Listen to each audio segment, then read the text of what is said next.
Hi friends, welcome back to study classes. तो प्यारे दोस्तों, आज आपके साथ जुड़े हैं यूजीसी नेट जनवरी 2025 का जो एग्जामिनेशन हुआ था उसके सवालों पे चर्चा करने के लिए।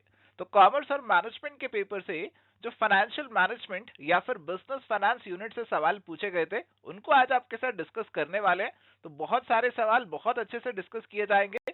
शुरू करने से पहले इस वीडियो को लाइक जरूर कर दीजिएगा। तो आइए फटाफट से इस सेशन को स्टार्ट करते हैं। एंड प्यारे दोस्तों, स्टार्ट करने से पहले एक बार आपको वेब स्टडी क्लासेस के जो डिफरेंट कोर्सेज है उनके बारे में भी बता देते हैं। तो अगर आप तैयारी कर रहे हैं यूजीसी नेट कॉमर्स या फिर मैनेजमेंट की, तो आपकी पढ़ाई और आपकी प्रैक्टिस दोनों का ख्याल रखा जाएगा।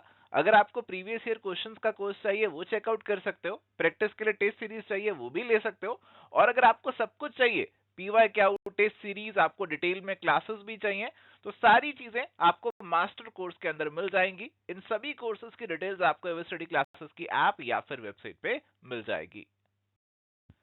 चलिए, तो यहाँ पे सवाल है जी, मैथ्स द फॉलोइंग का लिस्ट 1 और लिस्ट 2 हमें यहाँ पे दे रखी है जी। लिस्ट 1 में कुछ कंसेप्ट है और लिस्ट 2 में आ रहे हैं उनके मीनिंग। तो कंसेप्ट में सबसे पहले आपका दे रखा है एक्सचेंज रेट। तो एक्सचेंज रेट का मतलब है कि एक करेंसी का दूसरी करेंसी के साथ क्या एक्सचेंज का रेट चल रहा है। Price of one currency, one unit of a currency in terms of some other units of the currency. इसके बाद फॉरवर्ड मार्केट। तो फॉरवर्ड मार्केट एक स्पॉट मार्केट है। स्पॉट मार्केट के अंदर आप आज ही सेटलमेंट कर रहे हैं, बट फॉरवर्ड मार्केट के अंदर आप फ्यूचर डेट पे सेटलमेंट करने वाले हैं। तो forward market is a market where transactions are entered into for settlement on a future date. जैसे मैं आज आपसे कोई एग्रीमेंट कर लेता हूं, 6 महीने के बाद मैं आपसे कुछ सामान खरीदूंगा, इस रेट पे खरीदूंगा, तो ये फॉरवर्ड मार्केट का पार्ट हो जाएगा। आर्बिट्राज। आर्बिट्राज बहुत सीधा फंडा है जी। आर्बिट्राज का मतलब है कि आप एक जगह से सस्ता सामान उठाते हैं और दूसरी जगह महंगा बेच देते हैं। जैसे आप एक पेन है, उसे 9 रुपए का दिल्ली से खरीद के 10 रुपए का मुंबई में बेच देते हैं। 9 रुपए का दिल्ली में मिल रहा है, 10 का मुंबई में बिक रहा है। तो यहाँ पे एक बिल्कुल सीधा सीधा आपके पास प्रॉफिट कमाने का जरिया है, तो आप इसे इस्तेमाल करते हैं। It is the process of making risk less profits by exploiting price differences of assets in different markets. तो सी आपका 2 से मैच होगा जी। इसके बाद है डायरेक्ट कोटेशन। तो फॉरेन करेंसी की कोटेशन डायरेक्ट भी हो सकते हैं, इनडायरेक्ट भी हो सकती है। तो अगर मैं ये कोटेशन आपको दे रहा हूं, $1 इज इक्वल टू ₹100, तो बेसिकली ये रुपी के लिए डायरेक्ट कोटेशन है। It is the price of one unit of foreign currency, one unit of foreign currency यानी कि one unit of dollar in terms of the units of the home currency. तो ये direct quotation हो गई। अगर मैं आपको कहता हूं $0.01 इज इक्वल टू ₹1, तो ये आपकी कोटेशन रुपी के हिसाब से इनडायरेक्ट हो जाएगी, क्योंकि इसमें आपकी वन यूनिट होम करेंसी की और फॉरेन करेंसी की आपकी यूनिट्स में आप इसे एक्सप्रेस कर रहे हो। तो करेक्ट आंसर यहाँ पे डी को 1 से मैच करके बन जाएगा ऑप्शन नंबर 1 का। Option 1 is going to be the correct answer. चलिए अगला सवाल, which of the following refers to the firm's investment in the current assets? Gross working capital, net working capital, gross current liabilities या फिर operating cycle. देखो, जब भी working capital का फंडा आता है ना, उसके अंदर हम दो कंसेप्ट की बात करते हैं। एक होता है जी ग्रॉस वर्किंग कैपिटल और दूसरा होता है net working capital. Gross working capital basically हमारी टोटल करंट एसेट्स की इन्वेस्टमेंट क्या है, उसे ग्रॉस वर्किंग कैपिटल बोल दिया जाता है। कितना टोटल करंट एसेट्स में पैसा लगा हुआ है धंधे में, that is gross working capital. अगर नेट वर्किंग कैपिटल की बात करें तो ये current assets minus current liabilities करके हमारा निकलता है। तो यहाँ पे फर्म की टोटल इन्वेस्टमेंट इन दी करंट एसेट्स की बात हो रही है, कोई नेटिंग की बात नहीं करी हुई सवाल में। इसीलिए आंसर यहाँ पे ऑप्शन नंबर 1 का बनेगा। ऑपरेटिंग साइकिल की बात करें तो बेसिकली ये साइकिल आपको बताता है कि कितने दिनों में आप अपने रॉ मटेरियल को बेचकर कैश में कन्वर्ट कर देते हो, दैट इज ऑपरेटिंग साइकिल। तो ऑप्शन 1 यहाँ पे आंसर होगा। चलिए, तो प्यारे दोस्तों अभी यहाँ पे सवाल है, identify correct statements from the following regarding time value of the money. तो देखो जी, टाइम वैल्यू ऑफ मनी वाला फंडा बड़ा क्लियर है। ये फंडा आपको कहता है कि अगर मैं आपसे कहूं कि आज आपको 100 रुपए दूं या 1 साल बाद 100 रुपए दूं, आप कहेंगे भैया आज ही दे दो, मैं इसे कहीं इन्वेस्ट कर लूंगा, कोई रिटर्न कमा लूंगा। तो पैसा आज मिल जाए वो आपके लिए बेहतर है। आप कहेंगे आज मिल जाए, तो that is way better than same पैसा आपको फ्यूचर में मिले। The interest which may be earned saved on the money held at present underlines the concept of time value of money. बिल्कुल सही है कि आप इंटरेस्ट वगैरह कमा सकते हो, जो आज पैसा आपके पास होगा प्रेजेंट में होगा। The money which is receivable at present has less value than the money receivable in future. तो देखो जी, जो पैसा अगर आपको सेम आज मिल जाए उसकी वैल्यू ज्यादा है एज कंपेयर टू सेम पैसा जो आपको फ्यूचर में मिले, तो सेकंड वाला तो गलत हो गया। आप प्रेजेंट में जो आपको पैसा रिसीव हो रहा है उसकी वैल्यू आपके लिए ज्यादा है रेदर देन सेम पैसा जो आपको फ्यूचर में मिलेगा। Relationship that exists between the value of the money receivable at present and value of the money receivable in future is referred to as time value of the money। तो आज जो पैसा मिल रहा है और जो फ्यूचर में जो पैसा मिल रहा है उसके बीच का जो संबंध है वो basically time value of money है, बिल्कुल आप कह सकते हो। Value of money receivable at present is equal to value of money receivable in future minus time value of the money. देखो जी, अगर आज मैं आपको 100 रुपए दूं तो यहां पे आप कहेंगे ये 100 रुपए मेरे को आज ही मिल जाए, फ्यूचर में नहीं चाहिए, क्योंकि फ्यूचर में अगर आपको ये 100 रुपए मिले तो आप कहेंगे 100 रुपए नहीं चाहिए, 100 रुपए से कहीं ज्यादा मेरे को यहाँ पे ये पैसा जो है वो मिलना चाहिए। तो ये वाली जो इक्वेशन है इसको थोड़ा सा जस्टिफाई करना भी मुश्किल लग रहा है, अभी इसे छोड़ के अगले पॉइंट पे चल लेते हैं।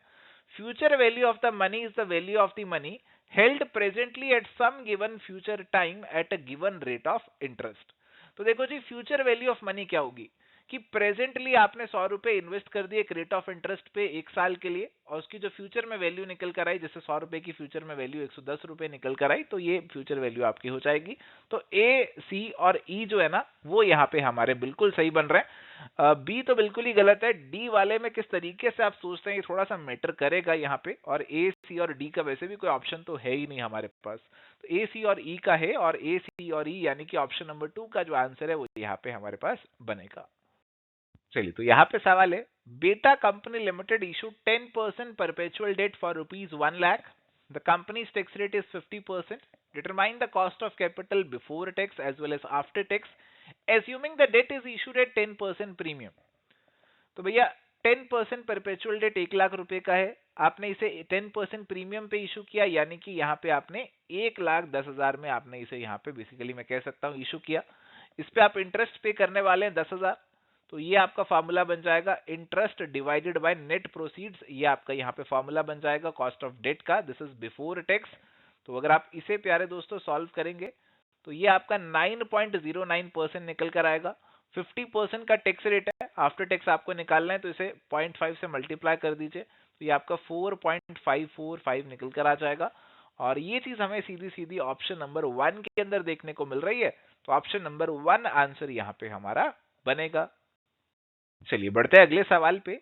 Which term refers to the composition of long-term funds such as debenture, long-term borrowing, preference shares and equity shares in the capitalization of the company? कि एक कंपनी की जो कैपिटल है उसके अंदर debenture, long term borrowing, preference share, equity share, इनका क्या हिस्सा है, ये बेसिकली कौन सी टर्म दर्शाती है? Cost of capital, capital budgeting, working capital, ये कैपिटल स्ट्रक्चर। ये बेसिकली आपको कैपिटल स्ट्रक्चर वाली टर्म दर्शाती है, ये बताती है कि कैपिटल का स्ट्रक्चर क्या है, आपके कैपिटल में क्या क्या अलग अलग कंपोनेंट्स हैं। तो करेक्ट आंसर प्यारे दोस्तों ऑप्शन नंबर 4 का यहाँ पे सीधा सीधा बन जाएगा। चलिए अगला सवाल, arrange the following steps in logical sequence regarding how to compute NPV net present value. तो आपको NPV net present value compute करने में जो स्टेप्स फॉलो करने पड़ते हैं ना, उसको करेक्ट सीक्वेंस में आपको अरेंज करके यहाँ पे बताना है। Calculate net present value NPV, that is present value of all cash inflows minus present value of the cash outflow. सबसे पहले ये चीज बोली जा रही है, बट ये तो सबसे लास्ट में आएगी ना, सबसे लास्ट में एनपीवी कंप्यूट करेंगे।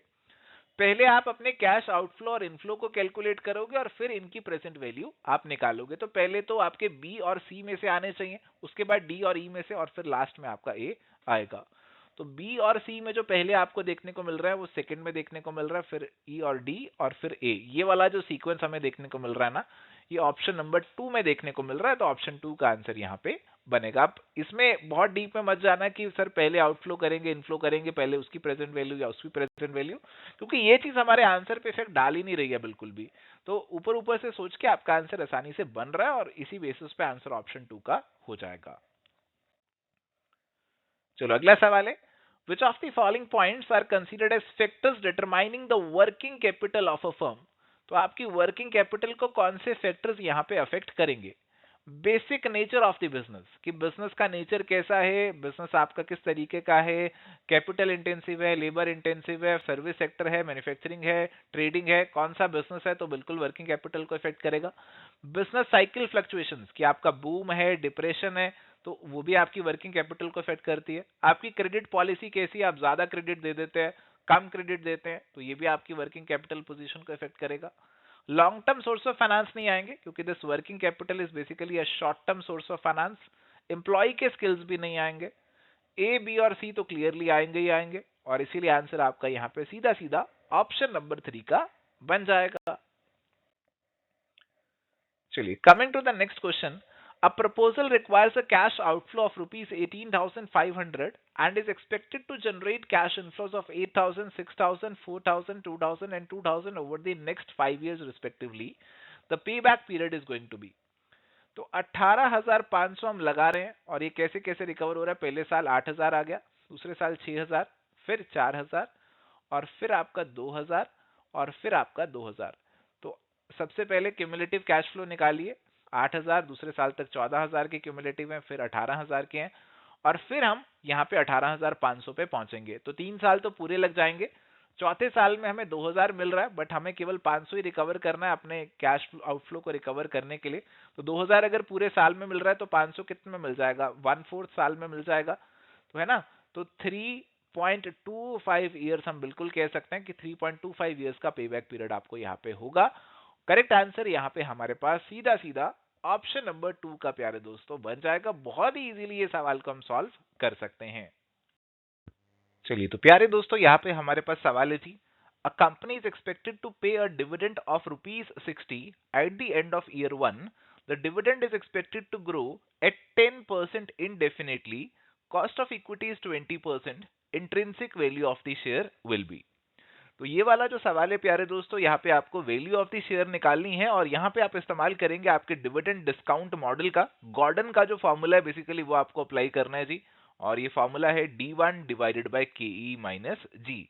और यहाँ पे हमें D1 ऑलरेडी बता रखा है कि डिविडेंड हमें eight the end of the year 60 rupees पे करना है जी। कॉस्ट ऑफ इक्विटी हमें ऑलरेडी गिवन है 20% की, जिसे मैं 0.2 लिख सकता हूँ, और ग्रोथ रेट मेरे को 10% गिवन है, जिसे मैं 0.1 यहाँ पे लिख सकता हूँ। तो 60 डिवाइडेड बाय 0.1 आ जाएगा, और इसे मैं सॉल्व करूंगा तो ये मेरे पास निकल कर आ जाएगा 600, और इसीलिए मेरे पास जो आंसर बनेगा that is going to be option number 2। चलिए, coming to the next question. Which of the following are the correct formulas of financial leverage. तो फाइनेंशियल लीवरेज के फॉर्मूलाज इनमें से कौन से सही हैं वो आपको बताने हैं। तो आपके पास 3 तरीके के लीवरेज होते हैं, एक ऑपरेटिंग लीवरेज, एक फाइनेंशियल लीवरेज, और एक रहता है combined leverage. Now this question is asking about financial leverage. देखो, ऑपरेटिंग लीवरेज अराइज करता है because of the fixed cost, कि आपकी कुछ कॉस्ट फिक्स्ड होती है, कुछ वेरिएबल होती है। फाइनेंशियल लीवरेज अराइज करता है बिकॉज ऑफ डेट, कि उसका जो इंटरेस्ट है वो आपको पे करना पड़ता है, और ये इंटरेस्ट आपका फिक्स्ड ही रहता है, चाहे आप जितना मर्जी कमाई कर लो। और कंबाइंड लीवरेज इन दोनों के इफेक्ट को कंबाइन कर देती है। पहला फॉर्मूला दिया percentage change in EBIT divided by percentage change in sales, और ये वाला फॉर्मूला हमारा फाइनेंशियल लीवरेज का नहीं है, ये ऑपरेटिंग लीवरेज का है। दूसरा formula percentage change in EPS divided by percentage change in EBIT, ये वाला फॉर्मूला बिल्कुल सही है, फाइनेंशियल लीवरेज का फॉर्मूला है। तीसरा दिया earning before interest and taxes divided by earning before taxes, तो बिल्कुल जी यहाँ पे भी केवल इंटरेस्ट का ही आपको डिफरेंस देखने को मिल रहा है, this is also a formula of financial leverage. अगला दिया कंट्रीब्यूशन डिवाइडेड बाय ईबीटी, और उससे अगला कंट्रीब्यूशन डिवाइडेड बाय पीबीटी। ये वाले जो दोनों फॉर्मूलाज है ना बिल्कुल सेम है, और ये फॉर्मूलाज आपके कंबाइंड लीवरेज के होंगे, ना कि आपके फाइनेंशियल लीवरेज के। तो प्यारे दोस्तों, अगर हम आंसर की बात करें तो हमारे पास जो आंसर बनने वाला है उसमें बी और सी आएंगे, यानी कि ऑप्शन नंबर 4 जो है ना वो आंसर यहाँ पे हमारा बनेगा। चलिए, अगला सवाल। Which of the following is not an assumption of the MM theory, Modigliani Miller theory for irrelevance of dividend. देखो, ये जो एमएम थ्योरी हमारे पास है ये कहती है डिविडेंड देना इररिलेवेंट है। आप डिविडेंड दो या ना दो, शेयर होल्डर को फर्क नहीं पड़ेगा, उसकी रिटर्न तो बराबर ही रहेगी। अगर डिविडेंड मिल गया तो ठीक है, नहीं तो उसके शेयर का दाम बढ़ जाएगा, तो रिटर्न बराबर रहती है। अभी यहाँ पे पहली ऑप्शन हमें दे रखी है नो ट्रांजैक्शन कॉस्ट, तो बिल्कुल ऐसी अजम्पशन देखने को मिलती है। नो फ्लोटेशन कॉस्ट, तो कोई फ्लोटेशन कॉस्ट नहीं है। ऐसी अजम्पशन भी देखने को मिलती है कि अगर आप कुछ इशू कर रहे हो शेयर्स वगैरह तो कोई फ्लोटेशन का खर्चा आपका नहीं है। इरैशनल इन्वेस्टर, देखो जो भी आपकी थ्योरीज होती है ना उसमें आप अजम्पशन लेकर चलते हैं रैशनल इन्वेस्टर ना कि इरैशनल इन्वेस्टर, तो ये वाली अजम्पशन हमारे पास नहीं होगी। करेक्ट आंसर तो ऑप्शन 3 बनेगा। इसके अलावा ये भी एक अजम्पशन रहती है, no tax discrimination on capital gain या डिविडेंड, यानी कि कैपिटल गेन मिले या डिविडेंड मिले उनका टैक्स आपका सेम ही रहने वाला है, और इसीलिए आपका जो इन्वेस्टर है वो कहीं ना कहीं इनडिफरेंट हो जाता है और डिविडेंड उसके लिए इररेलेवेंट हो जाते हैं। तो करेक्ट आंसर ऑप्शन 3 का यहाँ पे हमारे सामने बन जाएगा। चलिए, coming to the next question, if risk free rate is 7%, beta of equity is 1.2 and market risk premium is 8%, what is the cost of equity? तो जैसे ही ये इंफॉर्मेशन आपको सवाल में देखने को मिले कि आरएफ दिया है, बीटा दिया है, रिस्क प्रीमियम दिया हुआ है, तो आपका फटाफट से दिमाग जाना चाहिए CAPM मॉडल की तरफ। ये फॉर्मूला कहते हैं कि कॉस्ट ऑफ इक्विटी निकलेगा RF plus RM minus RF into beta. तो आरएफ अपने को पता है जी, this is 7%, RM minus RF हमारा मार्केट रिस्क प्रीमियम है जो कि 8% ऑलरेडी सवाल में हमें दे रखा है, बीटा हमें 1.2 दे रखा है। अगर हम इसे सॉल्व करने की कोशिश करेंगे तो ये 8 इंटू 1.2 9.6 हो जाएगा, 7 प्लस 9.6 यानी कि 16.6%। ऑप्शन नंबर 1 का जो आंसर है ना वो यहाँ पे हमारे पास बन जाएगा। Option 1 is going to be the correct answer. चलिए, coming to the next one, premium is payable by a person who. अब देखो जी यहाँ पे ना डेरिवेटिव्स की बात हो रही है, और डेरिवेटिव्स में हमारे पास different types of derivative contracts आ जाते हैं। कुछ हमारे पास फॉरवर्ड हैं, कुछ हमारे पास फ्यूचर्स हैं, कुछ हमारे पास ऑप्शंस हैं, और यहाँ पे जो बात हो रही है वो मेनली बात हो रही है आपके ऑप्शन कॉन्ट्रैक्ट की। तो ऑप्शन कॉन्ट्रैक्ट के अंदर आपको एक ऑप्शन मिलती है, आपको एक हक मिलता है कि आप एक शेयर को किसी दाम पे खरीदना या बेचना चाहते हैं अगर फ्यूचर में, तो ऐसा कर सकते हैं। अगर मैं बात करूं कॉल ऑप्शन की, तो call option is the right to buy, आपको खरीदने का हक मिलता है। अगर मैं बात करूं पुट ऑप्शन की, तो it is right to sell, तो आपको बेचने का हक मिलता है। बट ये हक ऐसे ही नहीं मिल जाता, इस हक को पाने के लिए आपको प्रीमियम पे करना पड़ता है। तो अगर आप कॉल या पुट ऑप्शन को परचेज करेंगे, खरीदेंगे, तो आपको प्रीमियम पे करना पड़ेगा। या फिर मैं उल्टा भी बोल सकता हूं कि अगर कॉल या पुट ऑप्शन को आप बेचेंगे तो आप प्रीमियम रिसीव कर लेंगे, आपको प्रीमियम मिल जाएगा। तो देखिए जी, इस केस के अंदर जब मैं परचेज करूंगा कॉल ऑप्शन को या परचेज करूंगा पुट ऑप्शन को, तो मैं प्रीमियम पे करूंगा। अगर सेल करूंगा कॉल ऑप्शन को यहां पे या फिर सेल या परचेज करूंगा फ्यूचर कॉन्ट्रैक्ट, फ्यूचर कॉन्ट्रैक्ट में तो कोई प्रीमियम का पंगा रहता ही नहीं है, तो कोई प्रीमियम का लेन देन यहां पे हमारे पास नहीं होने वाला। अगर कॉल ऑप्शन को मैं सेल कर लूंगा तो प्रीमियम को मैं रिसीव कर लूंगा, तो प्रीमियम की पेमेंट केवल बी और डी में होने वाली है। तो करेक्ट आंसर मेरे पास यहाँ पे ऑप्शन नंबर 4 का जो है वो प्यारे दोस्तों बन जाएगा। चलिए, तो प्यारे दोस्तों अब यहाँ पे हमारे पास सवाल है, विच of the following theories explain the parity conditions in the forex market. तो देखो जी, हमारे जो एक्सचेंज रेट होते हैं कि $1 के कितने रुपए होने वाले हैं, 70 होने वाले हैं, 80 होने वाले हैं, कितने होने वाले हैं, इस चीज को एक्सप्लेन करने के लिए हमारे पास डिफरेंट थ्योरीज है। अगर आज $1 80 का है तो 6 महीने बाद, 1 साल बाद कितने का हो सकता है, इसको लेकर एक्सप्लेन करने के लिए कुछ थ्योरीज हमारे पास अवेलेबल है। तो ऐसी ही कुछ थ्योरीज को इस सवाल में पूछा जा रहा है कि कौन सी थ्योरी आपकी फॉरेक्स से जुड़ी हुई है। सबसे पहले लिंटनर मॉडल है। ये लिंटनर मॉडल आपका ना डिविडेंड से जुड़ा होता है, ना कि आपके फॉरेक्स से। परचेसिंग पावर पैरिटी आपकी फॉरेक्स से जुड़ी है। इंटरनेशनल फिशर इफेक्ट, इसके तो नाम में इंटरनेशनल आ रहा है, तो ये भी आपका फॉरेन से जुड़ा हुआ है जी, फॉरेक्स मार्केट से जुड़ा हुआ है। शार्प मॉडल, ये आपका रिस्क रिटर्न एनालिसिस वाला मॉडल है जी, फॉरेक्स वाला नहीं है। इंटरेस्ट रेट पैरिटी, ये भी आपकी फॉरेक्स मार्केट्स के इक्विलिब्रियम को एक्सप्लेन करती है, और इसीलिए हमारे आंसर में बी, सी और ई आएंगे। Correct answer is going to be option number 2। चलिए, तो यहां पे हमारे पास अब सवाल है जी, choose the option that represents the sequence of steps involved in capital budgeting analysis. तो जब आप कैपिटल बजटिंग एनालिसिस करते हैं जी, तो उसमें क्या सीक्वेंस ऑफ स्टेप्स आप फॉलो करते हैं, उसको लेकर ये सवाल हमें देखने को मिल रहा है। तो आपको इन स्टेप्स को करेक्ट ऑर्डर में अरेंज करना है। तो ये डिफरेंट स्टेप्स हमारे पास अवेलेबल है। सबसे पहले काम आप क्या करने वाले हैं, देखो सबसे पहला काम आपका होने वाला है identification of the investment project, की प्रोजेक्ट को आइडेंटिफाई करो। देखो एक्सेप्ट रिजेक्ट डिसीजन ये तो सबसे लास्ट में ही आएगा, एंड इसके बाद जो आपने प्रोजेक्ट आइडेंटिफाई किया उसके आपको कैश फ्लोज जो है वो आइडेंटिफाई करने पड़ेंगे, फोरकास्ट करने पड़ेंगे। उसके बाद आप इन्हें इन्हें आफ्टर टैक्स कन्वर्ट करेंगे, कैश फ्लो आफ्टर टैक्स निकालेंगे। फिर आप अपनी कैपिटल बस्टिंग टेक्निक लगाएंगे, एनपीवी, आईआरआर, प्रॉफिटेबिलिटी इंडेक्स जो आपको लगाना है, और उसके बाद आपका एक्सेप्ट रिजेक्ट डिसीजन यहाँ पे लिया जाएगा। और ये वाली सीक्वेंस प्यारे दोस्तों जो हमें देखने को मिल रही है ना, ऑप्शन नंबर 4 के अंदर जो है ये हमें देखने को मिल रही है। तो correct answer will be option number 4। चलिए coming to the next question, intermediate cash flows. समझ रहे हैं आप इंटरमीडिएट कैश फ्लोज क्या होता है? देखो, अगर एक प्रोजेक्ट आप कर रहे हैं, लेट सपोज आपको 5 साल के कैश फ्लोज उसके अंदर होने वाले हैं, ठीक है। लेट सपोज कि पहले साल 1000 होंगे, दूसरे साल 2000 होंगे, फिर 3000 होंगे, फिर 4000 होंगे, फिर 5000 होंगे। तो ये जो कैश फ्लोज है ना, जो सालों के बीच में हो रहे हैं, दूसरे तीसरे चौथे सालों में जो कैश फ्लोज हो रहे हैं, 5वें सालों में जो कैश फ्लोज हो रहे हैं, तो ये बेसिकली कोई ना कोई इंटरमीडिएट कैश इनफ्लोज आप इसे बोल सकते हैं। आर एज्यूम्ड टू बी री invested at what rate under NPV method. देखो एनपीवी मेथड अगर आप फॉलो कर रहे हैं तो सारे कैश फ्लोज को आप कौन से रेट से डिस्काउंट करते हो? सारे कैश फ्लोज को आप इनकी प्रेजेंट वैल्यू निकालते हो ना, बिल्कुल निकालते हो। और प्रेजेंट वैल्यू निकालने के लिए आप डिस्काउंट करते हो किससे? कॉस्ट ऑफ कैपिटल से आप इसे डिस्काउंट करते हो। तो आप यही एज्यूम कर रहे होते हो कि ये सारे कॉस्ट ऑफ कैपिटल पे री इन्वेस्टेड है, और कॉस्ट ऑफ कैपिटल पे डिस्काउंट कर लेंगे तो इनकी आज की प्रेजेंट वैल्यू आपको देखने को मिल जाएगी। तो answer is going to be option number 2, cost of capital. अगर ये सवाल आपसे पूछता कि री इन्वेस्टेड एट आईआरआर, तो फिर आंसर आपका IRR internal rate of return बनता। आईआरआर के अंदर हम ये ज्यूम करते हैं कि आपके जो कैश फ्लोज है दे आर री invested at this internal rate of return IRR only. तो ये एनपीवी और आईआरआर के बीच का एक डिफरेंस भी बनता है जो आपको पता होना चाहिए। करेक्ट आंसर फिलहाल ऑप्शन नंबर 2 का ही बनेगा।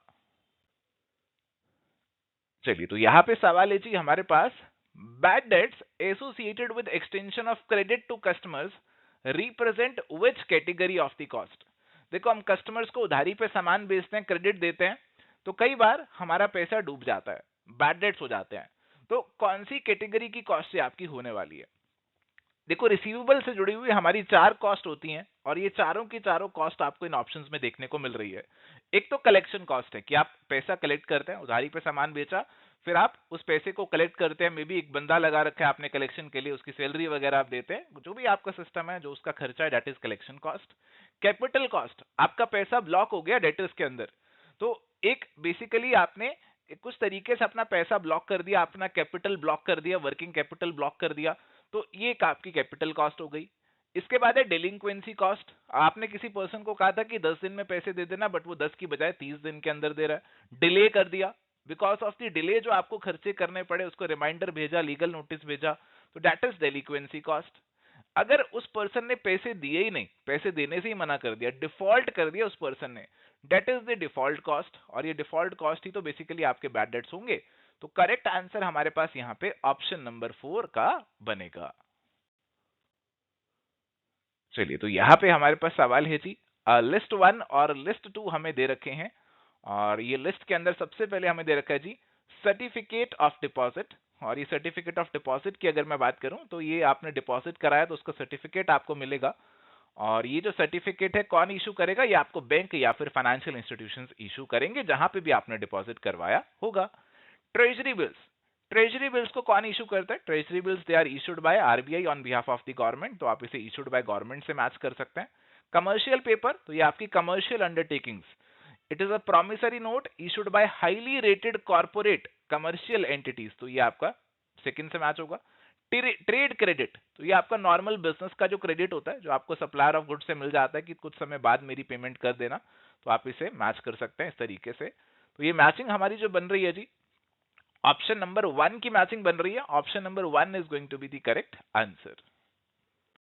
सो थैंक यू प्यारे दोस्तों, ये थी आज की हमारी डिस्कशन यूजीसी नेट जनवरी 2025 एग्जामिनेशन के ऊपर। अगर आपको आज का ये वीडियो अच्छा लगा तो प्लीज इसे लाइक कीजिएगा, दोस्तों के साथ शेयर कीजिएगा, और चैनल पे नए हैं तो सब्सक्राइब कीजिएगा।